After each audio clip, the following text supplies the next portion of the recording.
June 12, 1944, 2 days after the Normandy landings.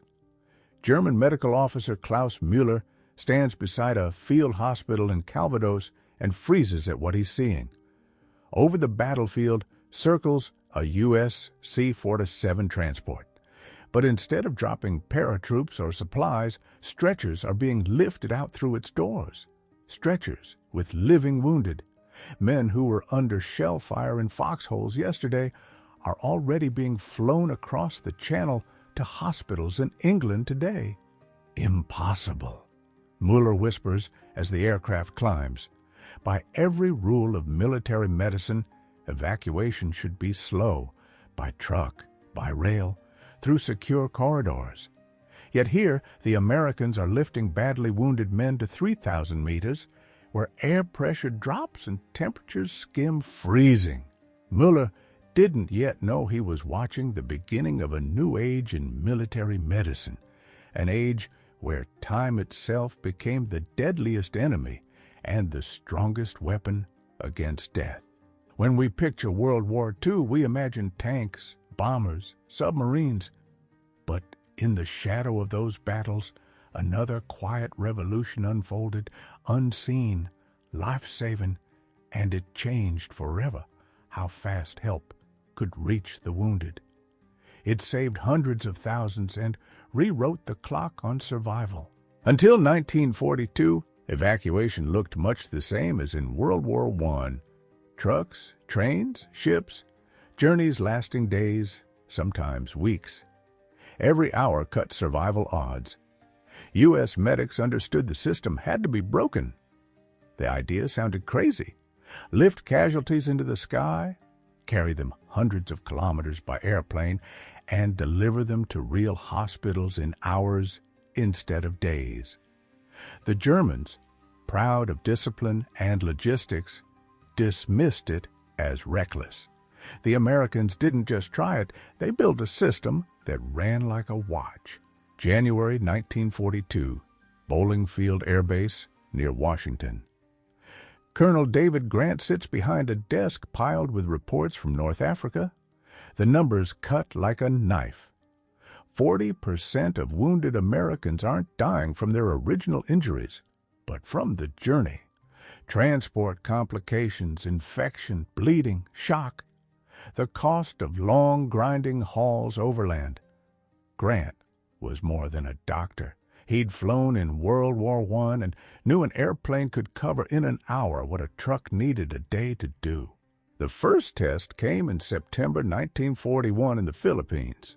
A P-40 fighter was stripped and modified to carry a single patient.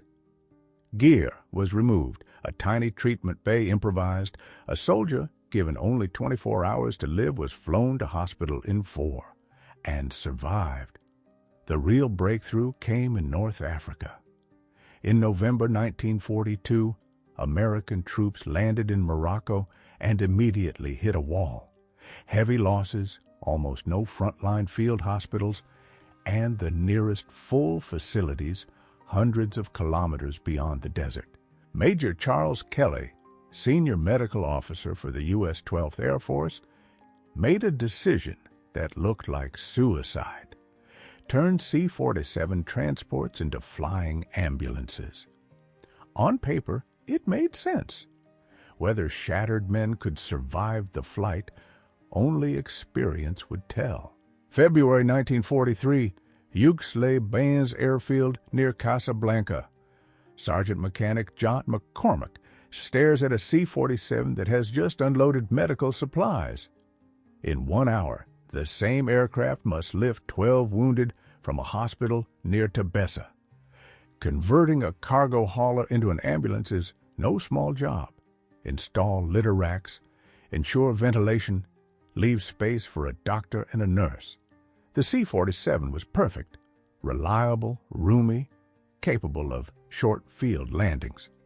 Engineers worked around the clock, mounting 4-tier litter racks, up to 18 stretcher patients per flight. With lighter wounds, 27 seated. The center aisle stayed clear for medical staff. The first official mission, flew on February 7, 1943.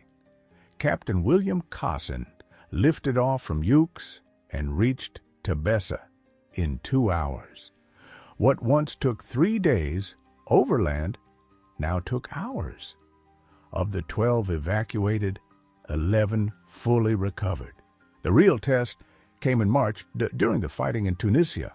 Rommel's Africa Corps hit at Kasserine Pass. In a single day, the Americans lost 2,400 men.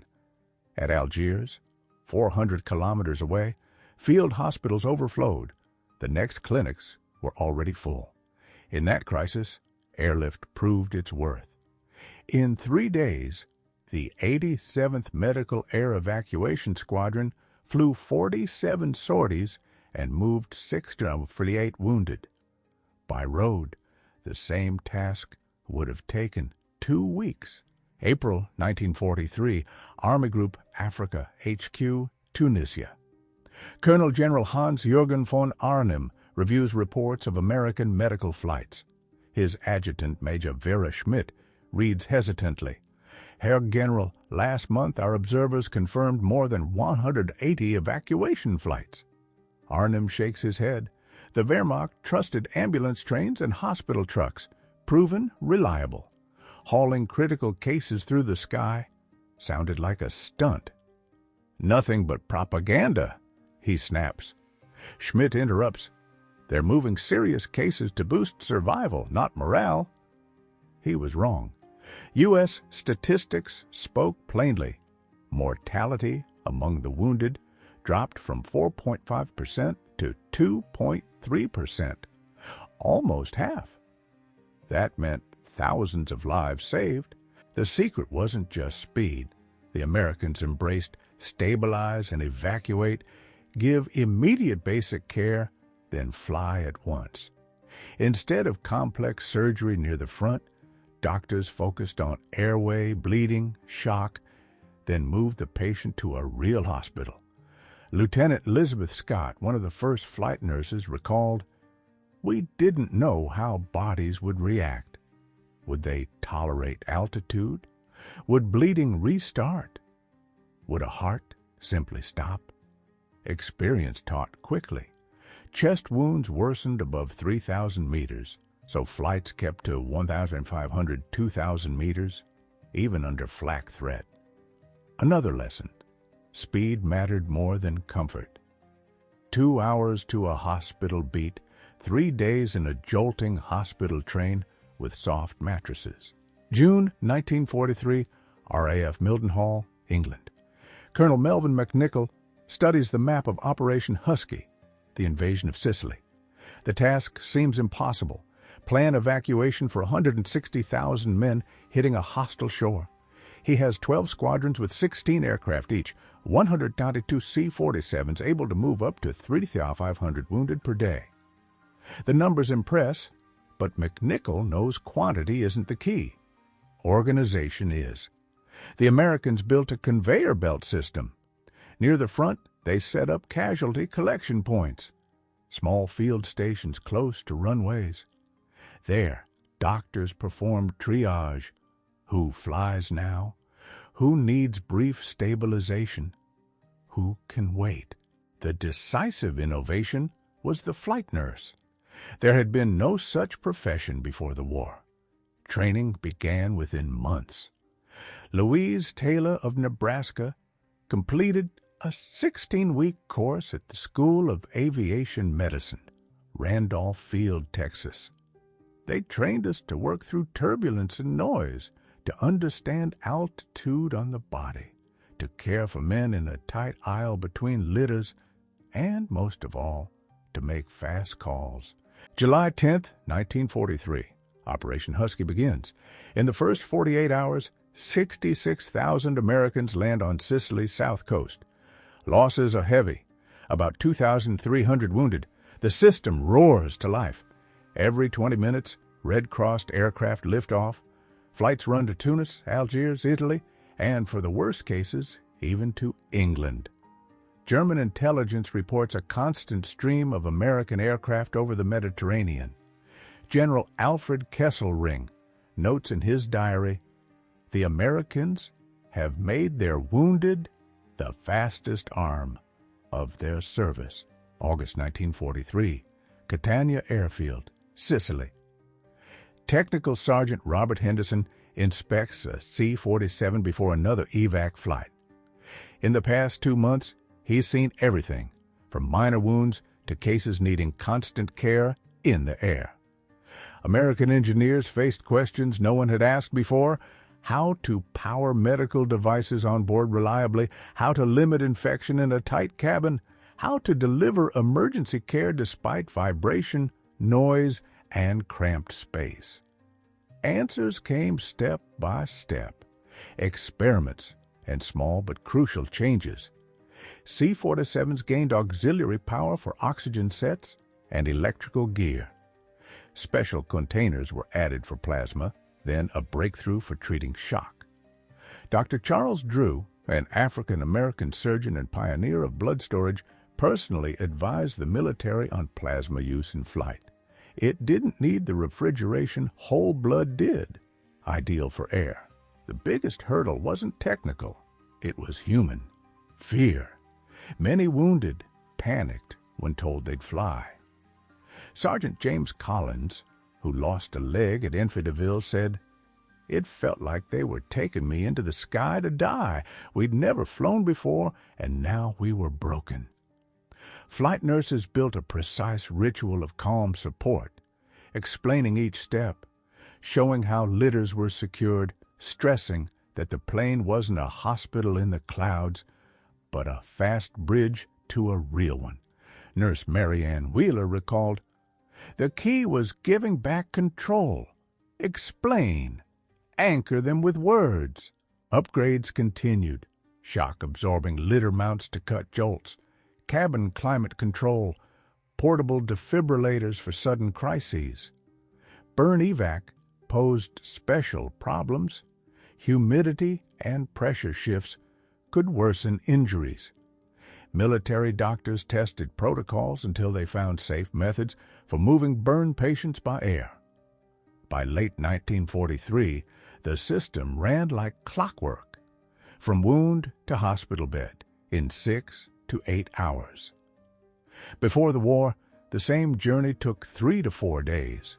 The difference wasn't measured in hours, it was measured in lives. September 1943. German 10th Army HQ, Salerno. Senior Medical Officer Colonel Dr. Fritz Wehlstein studies documents captured near Naples describing the American air evac system. The numbers look unreal. Reports claim the Americans evacuated over 15,000 wounded by air in 2 months. Transport mortality no higher than 1.2%, reports Heinrich von Winghoff. He shakes his head. The Wehrmacht relied on hospital trains, usually running at night to dodge air attack. Evacuation took weeks. Death among the badly wounded ran 8-12%. He simply didn't believe it.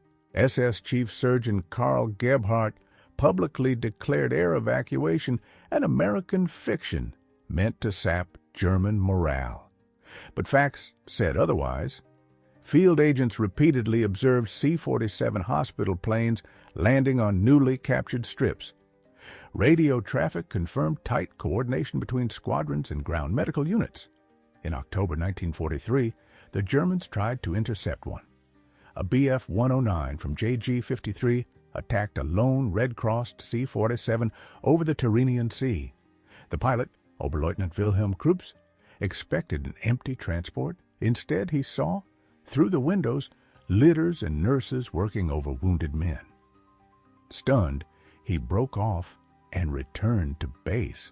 His report became one of the first official confirmations of the system's reality. Hermann Göring demanded answers from his medical service. Why did Germany have nothing similar? The reply was blunt. There were no spare transports. Each Ju-52 was maxed out, resupplying frontline units. German doctrine also differed. Treat as close to the front as possible. Wehrmacht field hospitals had operating rooms and tried complex surgery on site. The U.S. model, stabilize quickly and evacuate at once seemed risky and superficial, but the numbers left little doubt. By the end of 1943, U.S. deaths from medical complications had fallen sharply. German rates remained stuck at World War I levels. By May 1945, the American air evac system was essentially the most effective military medical service of its time. It didn't just save lives, it proved technological and organizational superiority. June 6, 1944, ZOA 730, RAF, Membury, England. Major Robert Matthews receives the message he's waited on for months. Operation Overlord has begun. Prepare for mass evacuation. The plan sends 156,000 Allied soldiers to Normandy. Losses in the first 48 hours could be up to 12,000 wounded. To save them, U.S. command readies the largest medical air operation in history. The 816th Squadron fields 36 specially converted C-47s. Each can carry 18 litters or 27-seated casualties. On paper, that means over 300 evacuees a day. In practice, it's far harder. The first strips in Normandy are cratered lanes under constant artillery fire. C-47s have to land under shelling. Captain William Trapp flew one of the first runs off Omaha Beach. We set down at 1420 on A-21E. While we were loading, an 80-millimeter shell burst nearby. We took off under mortar fire. The squadrons ran at the red line. Every 15 minutes, another aircraft lifted. Nurses hauled litters under fire. Crews departed in radio silence so as not to give away fields. Lieutenant Ruth Gartner of the 813th recalled, "I flew 7 legs in 16 hours. Portsmouth, unload, refuel, back again. No time to eat." The German command was shocked by the scale. Field Marshal Erwin Rommel wrote, "The enemy shows incredible evacuation speed. From wound to hospital appears to be 4 to 6 hours." In Overlord's first 3 days, U.S. squadrons evacuated 4th Jagdhundschutter 47 wounded. Mortality among them was only 0.8%, unheard of for a battle that size. The secret was system. Collection points at the beachheads worked with minimal gear. Triage took minutes. The most critical cases were loaded first. Lighter wounds waited. Even during the German counterattack near Carentan on June 12th, flights continued. 287 more evacuees that day. Only one C-47 was lost to direct flak. May 8, 1945. Prague. Army Group Center's HQ surrenders. Colonel General Lothar Rendulic signs the final papers. Amid the folders on his desk lies a report on American air evacuation ordered months earlier. "By our estimates," writes Senior Surgeon Dr. Gart Faber, "the Americans have evacuated more than 1 million wounded by air. Their medical system is 8 to 10 times more effective than ours." Rendulic sets the report aside and looks out the window. U.S. C-47 circle over Prague. Even after surrender, the flights continue, now carrying German wounded and civilians. Recognition came late, but it was open. Many Wehrmacht generals later admitted in their memoirs that U.S. evacuation was one factor in Germany's defeat. Field Marshal Albert Kesselring conceded, "The Americans turned medical care into a weapon. Their soldiers fought with greater confidence, knowing that if wounded, they would be evacuated quickly. Ours did not have that certainty." Heinz Guderian wrote in Panzerleader, "We undervalued medical logistics. The Americans understood a simple sum. A saved soldier can fight again. A dead one cannot. That arithmetic helped decide the war." German engineers were struck by the details. Chief designer Kurt Tank, father of the FW-190, studied the C-47 after the war. They thought through every detail: litter mounts, airflow, lighting, equipment layout. We never approached the problem so systematically. The most painful realization, Germany had the technical means, Ju-52s comparable to C-47's highly trained doctors, but lacked resources and strategic foresight. Luftwaffe General Adolf Galland recalled, "We wasted aircraft resupplying isolated pockets. The Americans used theirs to save lives. Priorities made the difference. The psychological effect mattered just as much. German soldiers watched Americans whisk away their wounded and recognized the enemy valued a man's life more than their own command did." Under air raids, Müller, who surrendered near Cologne, later said, "When I saw the Americans waste a plane and crew to save a single soldier, I realized I was fighting on the wrong side." June 1945, Washington. Surgeon General Norman Kirk briefs Congress on wartime medical care. The numbers impress even hardened politicians. Thanks to air evacuation, we saved 97.5% of all wounded who reach a medical station, the best result in the history of war. For comparison, in the U.S. Civil War, a third of the wounded died. In World War I, 8%. In World War II, 2.5%. The revolution didn't stop the battlefield. By 1947, the first civilian air rescue services appeared in the U.S.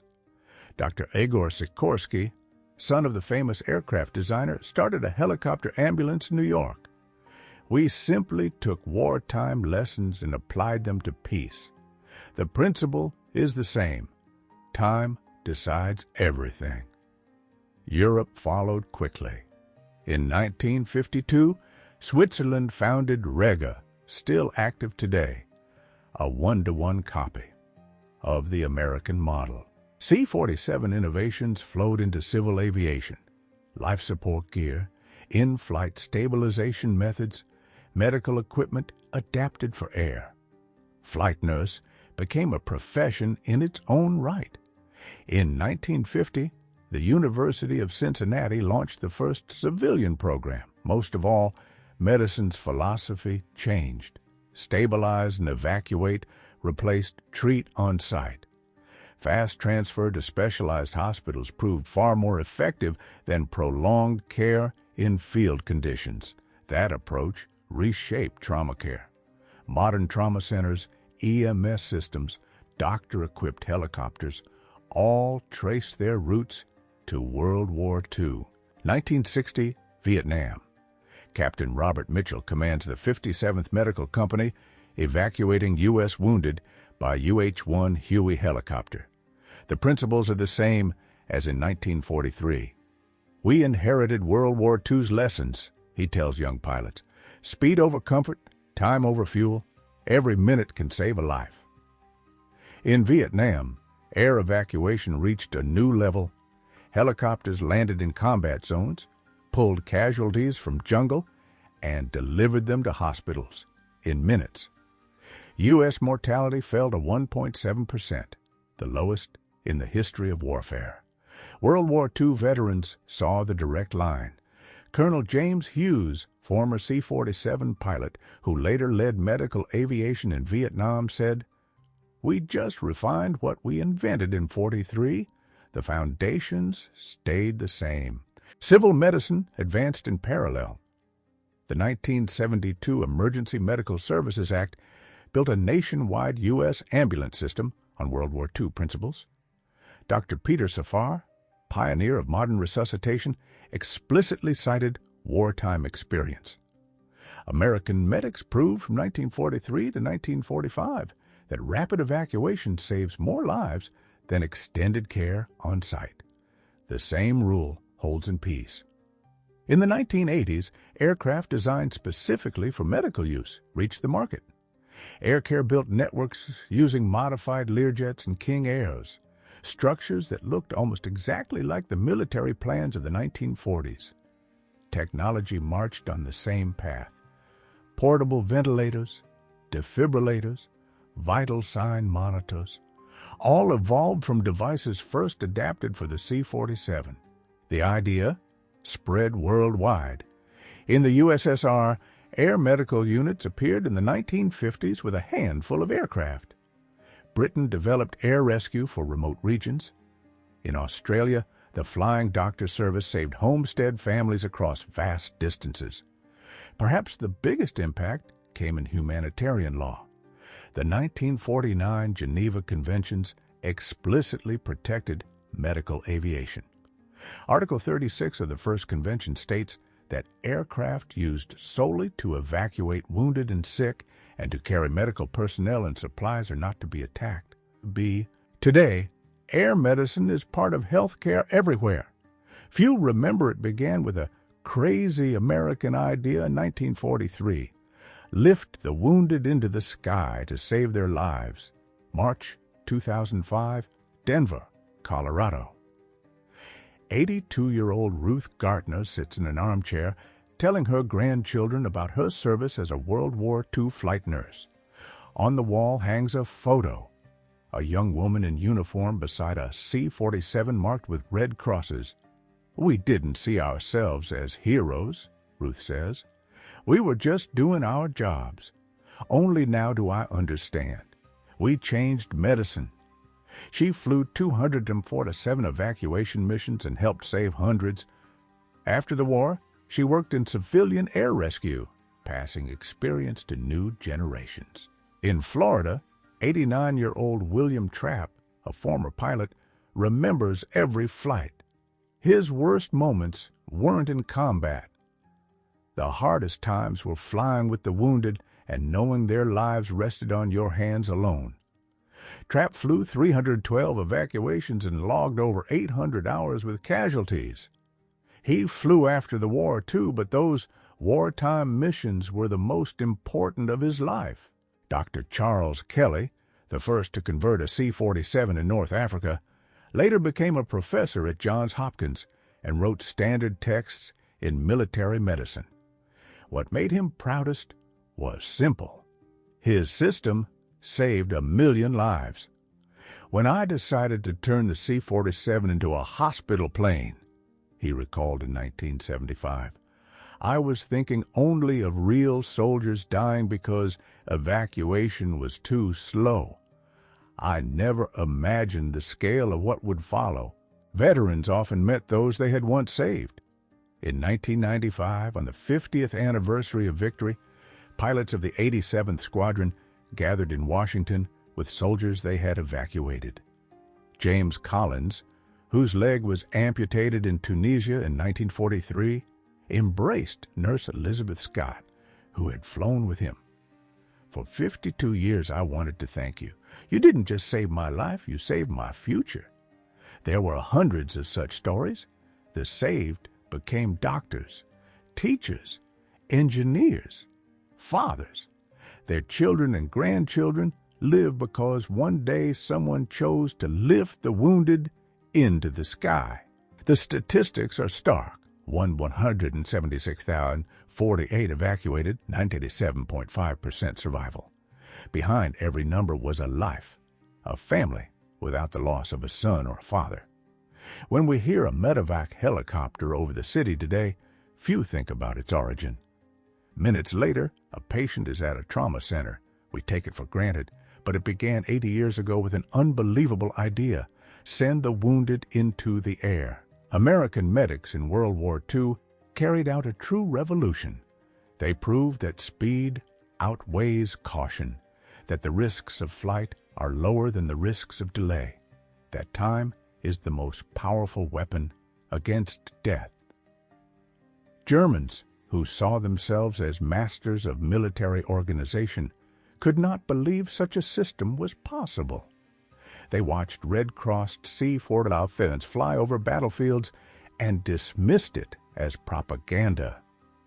When they realized the truth, it was too late. The psychological effect matched the medical one. American soldiers fought with more confidence. Rescue, if wounded, was near certain. German troops had no such assurance. That difference in morale became one factor in Allied victory. After the war, The principles of air evacuation spread worldwide. Today, they form the backbone of modern emergency medicine. Millions live because ideas first tested in the skies over Europe prove themselves. Aircraft have changed, but the principles endure. Rapid stabilization, immediate evacuation, transport to a specialty center. Perhaps the greatest achievement of American air rescue wasn't a gadget, it was a value. A human life is worth any effort, any engineering, any risk. That principle became bedrock for modern medicine. Could Colonel David Grant and Major Charles Kelly, planning those first flights in 1942, have imagined their system would save millions in the decades to come? Probably not. But their willingness to attempt the impossible changed the world. When a helicopter today lifts from a hospital roof, when an ambulance races through a city, when doctors save lives thanks to fast transport, this is the legacy of the American medics who believed the sky itself could save lives. In one sense, the Germans were right to call it impossible. Sometimes, the impossible is the only way to keep someone alive.